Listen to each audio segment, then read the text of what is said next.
શ્રી ઠાકોરજીએ અને ભગવતીઓએ એમના આપણને પોતાના બનાવ્યા છે.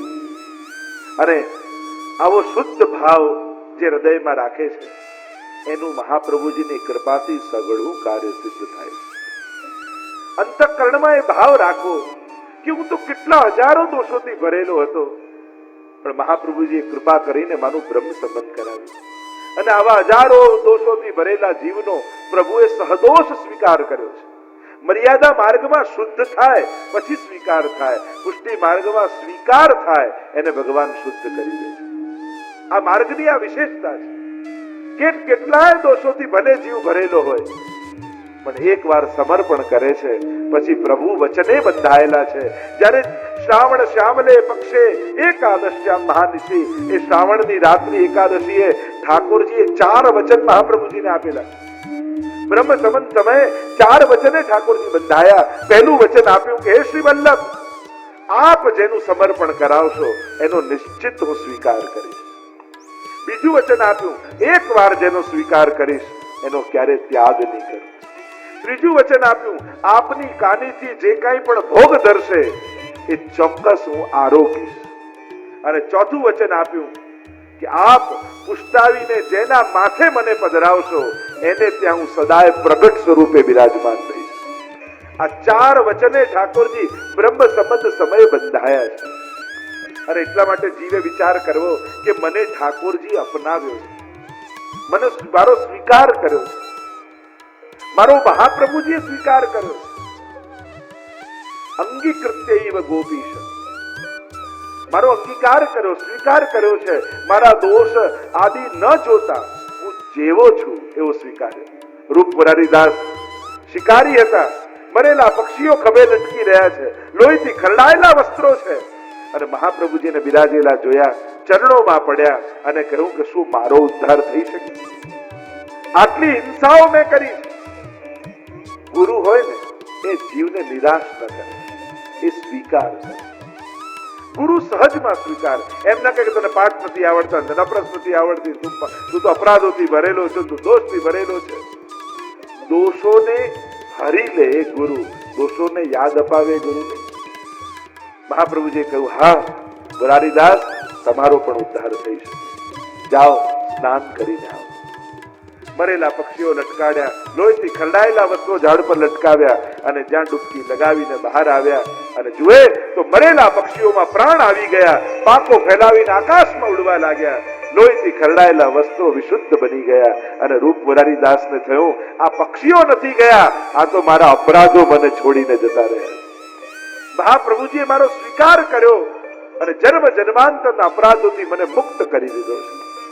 મને શ્રી વલ્લભે અપનાવ્યો છે, એનો અહોભાવ વૈષ્ણવે રાખ્યો. 252 વાર્તામાં આવે, ગુસાઈજી જયારે દ્વારિકા પધાર્યા ત્યારે એક ચમાર ચામડાનું કામ કરનારો, અને જયારે ગુસાઈજી પર એની દ્રષ્ટિ પડી, પૂર્ણ પુરુષોત્તમ સ્વરૂપે દર્શન આપ્યા.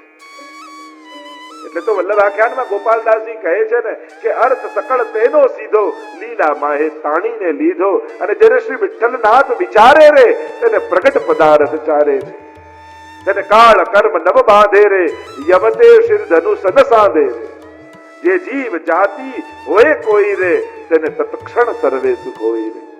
કેટલી વાતો ગોપાલદાસે કરી ગુસાઈજી માટે. ચવારે જોયું, પૂર્ણ પુરુષોત્તમ સ્વરૂપે ગુસાઈજીના દર્શન થયા, શરણે આવ્યો, મારો સ્વીકાર કર. ગુસાઈજીએ કહ્યું, તને શરણે તો લઉં, પણ એક વચન આપ, આજ પછી ક્યારે તો જીવ હિંસા નહીં કરે. વચને બંધાયો કે આજ પછી ક્યારે જીવ હિંસા નહીં કરો. બ્રહ્મ સંબંધ આપ્યું, ગુસાઈજીનો સેવક થયો અને એવી બુદ્ધિ ફરી કે બ્રાહ્મણની જેમ રહેવા લાગ્યો, એવા કર્મો કરવા લાગ્યો, વિશુદ્ધ બની ગયો. ગામમાં રહેતા બ્રાહ્મણોને ઈર્ષા થઈ કે આ એક સાધારણ ચમાર અને બ્રાહ્મણની જેમ રહે છે. અરે દૂધમાંથી છાશ થાય પણ છાશનું દૂધ ન થઈ શકે. કદાચ બ્રાહ્મણ શુદ્રની જેમ રહી શકે પણ શુદ્ધ બ્રાહ્મણની જેમ. ફરિયાદ કરી રાજાને કે મહારાજ જુઓ, આ સાધારણ વ્યક્તિ, હીન વ્યક્તિ અને બ્રાહ્મણની જેમ રહે છે, નકલો કરે છે બ્રાહ્મણની. દૂધમાંથી છાશ થાય પણ છાશમાંથી દૂધ ન થાય. અને રાજાએ બોલાવ્યો ચમાર વૈષ્ણવને, કહ્યું કે બ્રાહ્મણો કહે કે દૂધમાંથી છાશ થાય પણ છાશમાંથી દૂધ ન થાય, તું કેમ આમ રહે છે? ત્યારે એ વૈષ્ણવે કહ્યું કે જો ગુસાઈજી કૃપા કરે ને તો છાસમાંથી એ પાછું દૂધ થાય. પ્રમાણ આપો.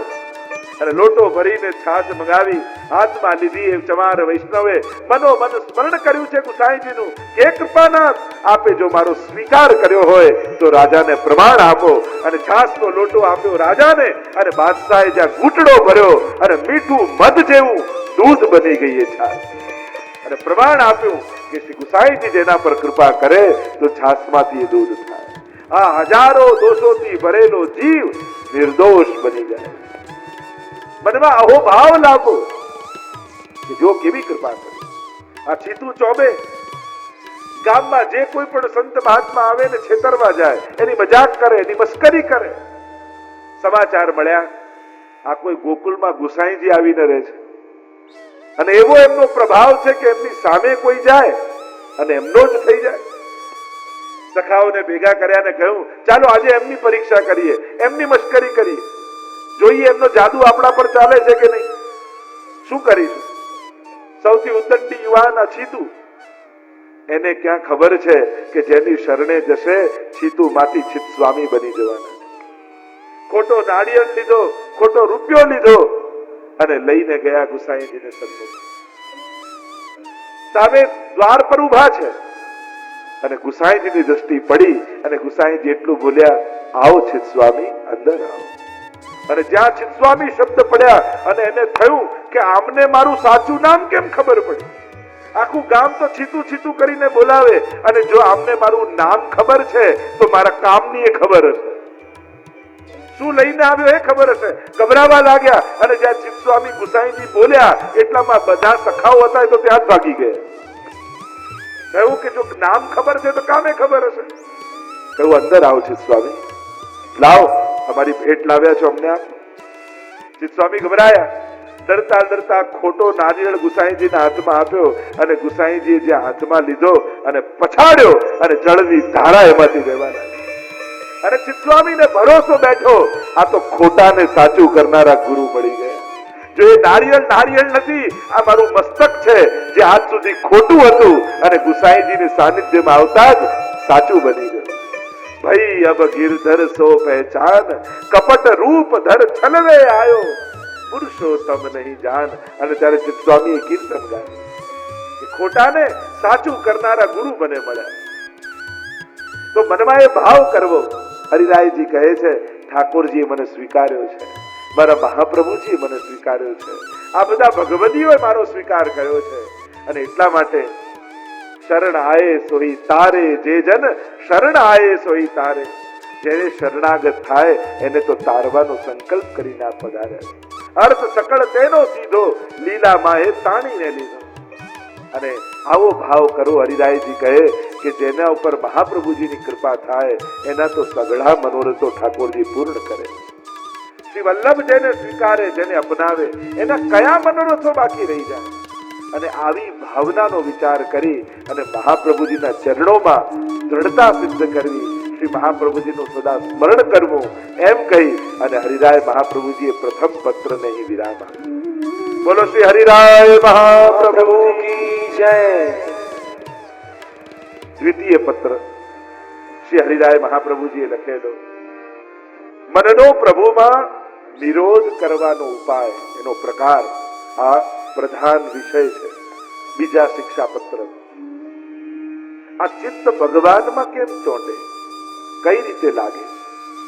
જો પ્રભુની અનેક માધુરીઓ ગઈ છે, રૂપ માધુરી, નામ માધુરી, લીલા માધુરી, વેણુ માધુરી, અનેક પ્રકારની માધુરીઓ કહેવાય છે.